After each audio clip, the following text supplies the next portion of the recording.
Good day, we are Group 5 and we will present about photography. I am Ryan I Emorsi am Ale Manuel. I'm John Rick Pereña. And I'm Princess Punilla. and here is our presentation. Photography. So the definition, nature, and history of photography. What is photography?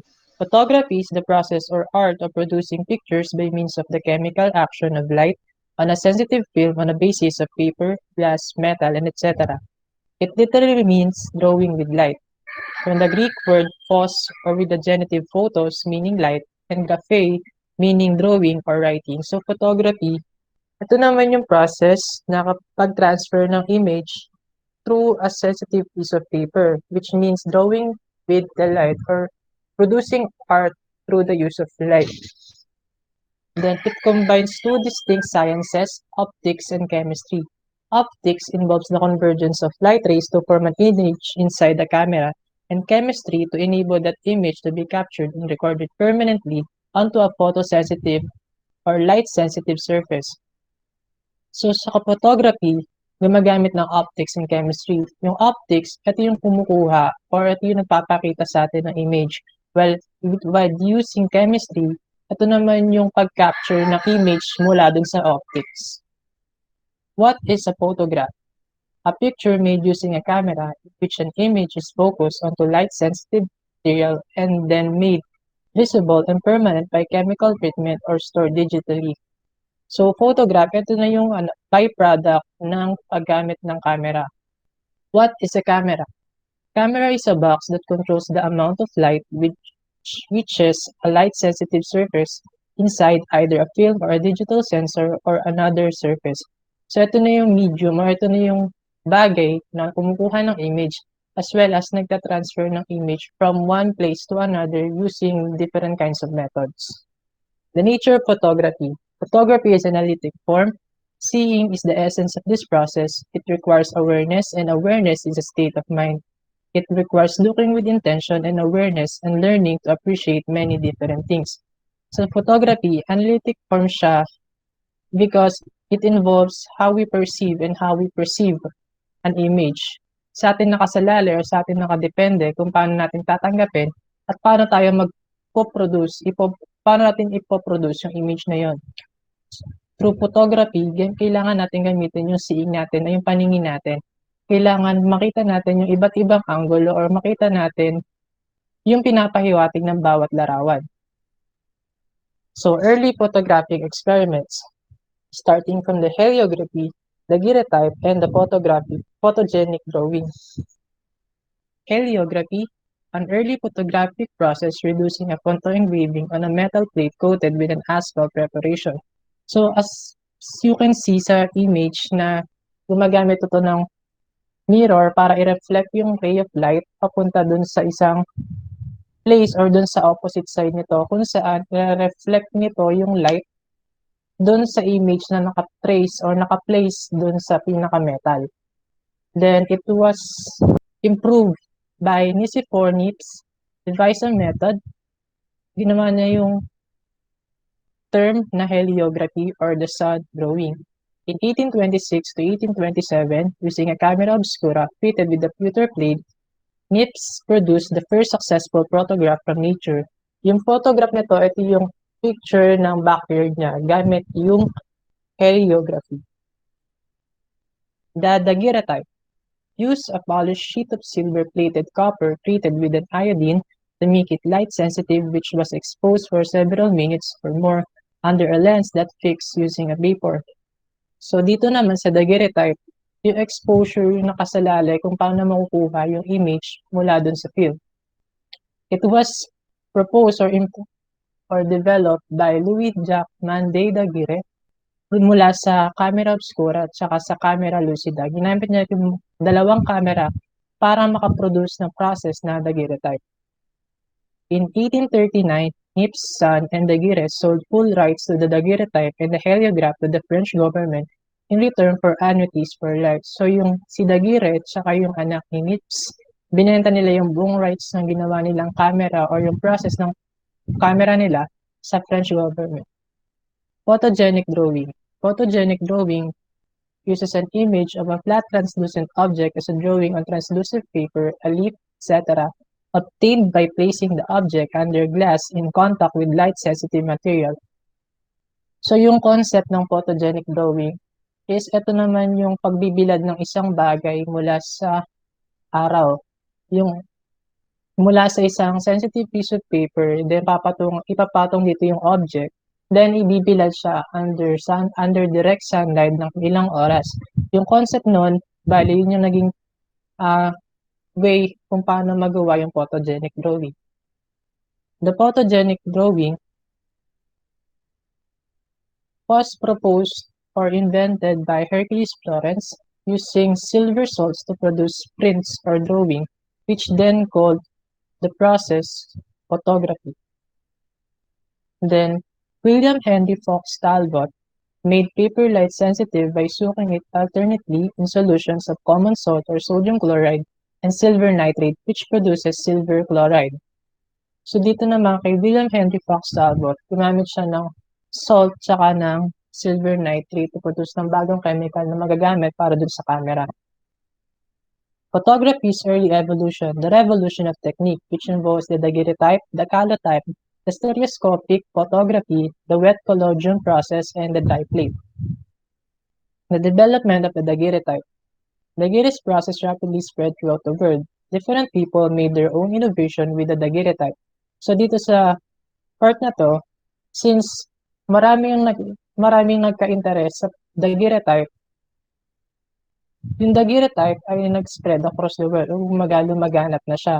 Meron sa America, South Africa, sa Europe, at sa iba pang mga bansa. Bale, kada gumamit ng daguerreotype, dinadagdagan nila ng innovation or kumbaga, ini-improve nila, dinedevelop nila, nilalagyan nila ng mga features para maging mas maayos yung produce na camera. Pwedeng mas mabilis, mas maayos, mas maganda. The development of the calotype. Talbot named this improved negative process the calotype, from the Greek meaning beautiful picture, and he protected his discoveries by patent. Manipulated by chemicals and paper was used in 1850s to create exceptionally artistic images of architectural monuments. Dito sa calotype, mas improved version siya ng daguerreotype. So, hindi nagpatalo si William Talbot. Gumawa rin siya yung method niya is ginamit din dito. Dito naman, gumagamit siya ng negative process para makaproduce ng mga images, tapos ina-expose niya sa chemicals. Development of stereoscopic photography. Dito naman, stereoscopic photographic views or stereographs were immensely popular from about the mid-1850s through the early years of the 20th century. As you can see sa picture, merong dalawang lens na meron nakatapat na object dun sa pinaka-lens, na kung saan dalawang images yung napo-form. It was invented or devised by Sir David Brewster, and the two images were brought together by the effort of the human brain to create an illusion of three-dimensionality. So going back to the previous slide, na dalawang images yung mapo-form dito.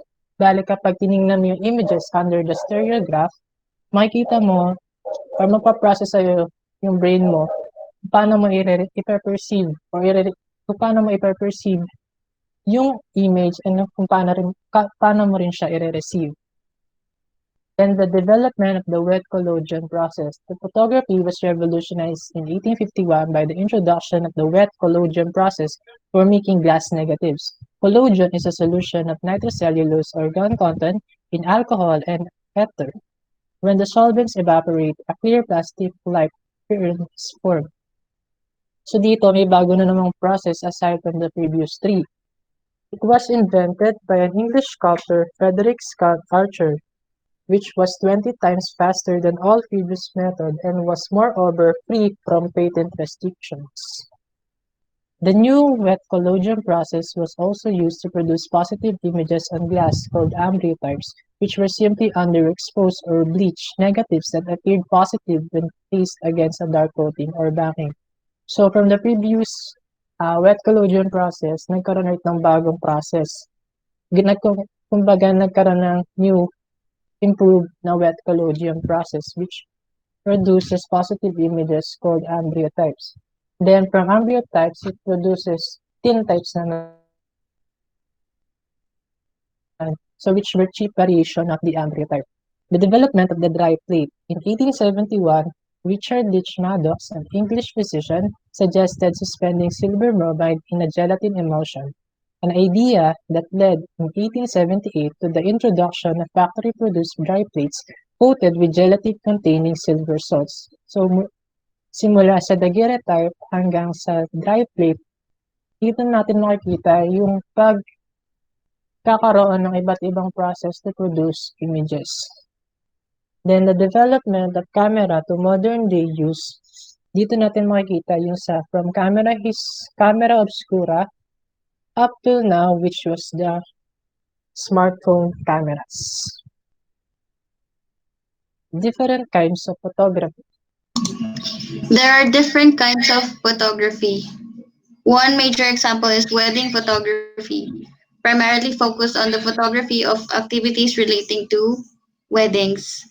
Some of the famous wedding photographers are Nelwyn Uy, Benji Chonko, and Jaja Samaniego. Next. Event photography. It is the practice of capturing occurrences at any event or occasions. Some of the famous event photographers are Nice Print Photography and One Resonance Photography and Multimedia. Next. Portrait photography or portraiture aims to capture the personality of a person or group of people by using effective lighting, backdrop, and poses. It may be artistic or clinical. Some of the famous portrait photography are Annie Leibovitz, Steve McCurry, and Diane Arbus. Next. Product photography. This is an essential part of running a business. It has the goal of presenting product in the best possible photographic representation. Some of the famous photographers are Nori Nguchi, Sam Kaplan, and Jonathan Knowles. Next. Fine art photography is created in line with the vision of the photographer as artist, using photography as a medium for creative expression. The goal of fine art photography is to express an idea, a message, or an emotion. Some of the famous photographers are Damiano Erico, Sarah Ann Lorette, and Olga Fleur. Next. Fashion photography is devoted to displaying clothing and other fashion items, most often conducted for advertisements or fashion magazines. Some of the famous fashion photographers are Pamela Hanson, Mario Testino, and Merton Marcus. Next. Architectural photography. Primary emphasis is made to capturing photographs of buildings and similar architectural structures that are both aesthetically pleasing and accurate in terms of representations of their subjects. Famous photographers for architectural photography are Kirsten Arneman, Mihai Florea, and Norman. Next. Travel photography. Genre of photography that may involve the documentation of an area's landscape, people, cultures, custom, and history. Next. Lifestyle photography mainly aims to capture portraits of people in situations, real life events, or milestones in an artistic manner and the art of the everyday. Primary goal is to tell stories about people's lives or to inspire people in different times. Next. Advertising photography involves taking pictures of products or services. These photographs might also be featured in online, billboard, mobile, and even television advertisements. Next. Photojournalism, a particular form of journalism that employs images in order to tell a news story. Next. Pet photography. It is simply a portrait of animals. Next, sports photography is all about documenting an athletic event. It covers all types of sports. Next, aerial photography is the taking of photographs from above with a camera mounted or handheld on an aircraft, helicopter, balloon, rocket, kite, skydiver, or similar vehicle. Next. Scientific photography or scientific photographs record scientific or medical data or phenomena. Next. Here are notable figures in photography. Next. First, we have Ansel Adams. He was born on February 20, 1902 to April 22, 1984. Uh, American landscape photographer and environmentalist, known for his black and white images of the American West, advocating pure photography. Awards: Presidential Medal of Freedom 1980. Next. These are the works of Ansel Adams. First, we have The Monolith, The Face of Half Dome, Yosemite National Park, 1927. Conserved in Jackson Fine Art. The second one is the On the Heights. Also, Yosemite National Park, CA 1927, preserved in the Ansel Adams Gallery. Next. He is the second notable figure, Henry Cartier Bresson, 1908 to 2004. He is a French humanist photographer, master of candid photography.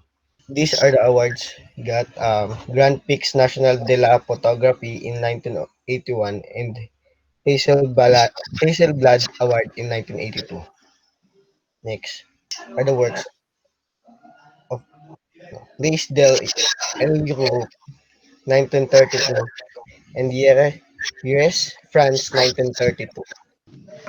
Next, the third one, Philip Halsman, 1906 to 1979. American Portrait Photographer Award, Golden Plates Awards. Next, these are the example of Philip Halsman. The famous portraits. Uh, Philip Holtzman says that when you ask a person to jump, his attention is most likely directed toward the act of jumping, and the mask falls so that the real person appears. Next, the notable figure in photography local. Next, BJ Pascual, uh, also it's a LGBTQ advocate and specialized in fashion photography. And these are the examples of BJ Pascual photography. Next, as you can see, ito yung mga photography niya dito sa Pilipinas. Next, the second one is Nico Villegas. Shoots fashion and advertising projects for Edge of Light, one of the Philippines' most high-profile studios. Next, ito naman yung mga work niya. Next, ito naman si Jelay Concepcion, young street artist and photographer. Tapos, portraits in his portfolio are natural and unscripted. So, next. Ito naman yung mga works niya. So, yun lang. Next. The elements of photography. Line. A mark made by a moving point that directs the eyes. For example, in this picture, you can see that the roses creates a line and directs our our eyes to the windmill. Next. Second element is the shape or form. Shapes are two-dimensional and flat, contained area, while form are three-dimensional. For example, of shape is a square and the form of it is the cube. Forms can be formed or created through shadow and highlights in the picture. Next.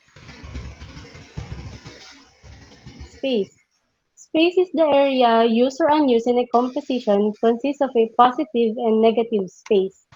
Positive space is the area an object takes, while the negative space is the empty or unused area. Next, texture. Texture is how an object feels or how it looks like it feels. Texture adds interest to our pictures and makes us feel the emotion of a picture. Next, color. Color adds interest and contrast to a picture. It enhances the appeal and the impact and helps to depict the emotion in a picture. It also helps the photograph. It also helps to form shapes in the picture. Next slide. Principles of photography. Emphasis refers to the developing points of the interest to pull the viewer's eye to important parts of the body of the work. For example, in this picture that has flowers, the emphasis was showed using the colors.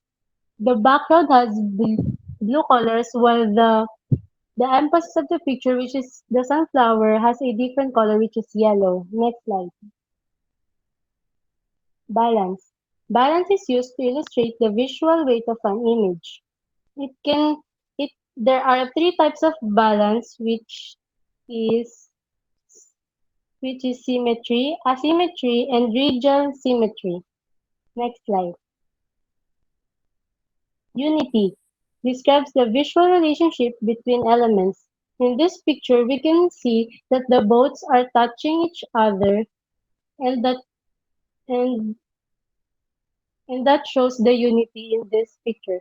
And as you can see in the other picture, which is the rocks, the unity was shown using the colors of the rocks, which is blue. Next slide. Contrast. Contrast is created when two or more opposing elements are present in a photograph. Light against dark, warm against cool. Next slide. Movement or rhythm is a type of movement in in drawing and painting. It is seen in repeating of shapes and colors. Movement adds the adds excitement to a photography. Next slide. Harmony. This refers to the way different parts of the picture fits together.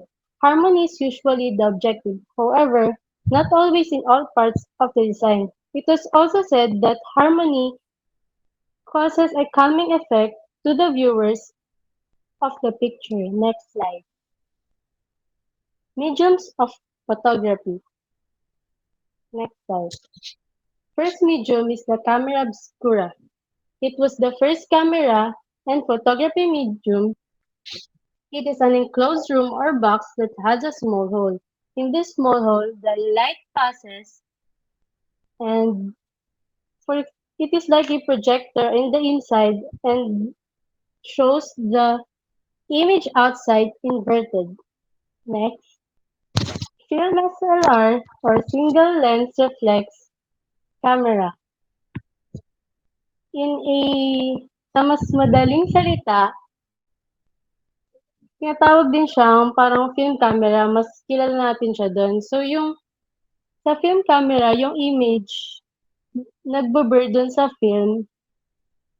Tapos para makuha mo yung picture, kailangan mo pa siya i-process chemically para lumabas yung colors ng picture. Next slide. Digital camera. Halos same lang din sila ng film camera. Ang pagkakaiba lang, imbis na yung light ay nagbe-burn dun sa films, yung image ay nasi-save into a memory. Ang advantage din ng digital camera, pwede mo siyang i-edit, baguhin yung colors sa computer mo, depende sa kung anong gusto mong picture na makuha. Next slide. Next is the instant camera. Ang halintulad naman niya is yung digital camera. Pero ang pagkakaiba nila, pagka-take mo ng picture right away, may makukuha ka na agad na print out nung pinicturan mo. Next slide. And that's the end of our discussion. Thank you and God bless.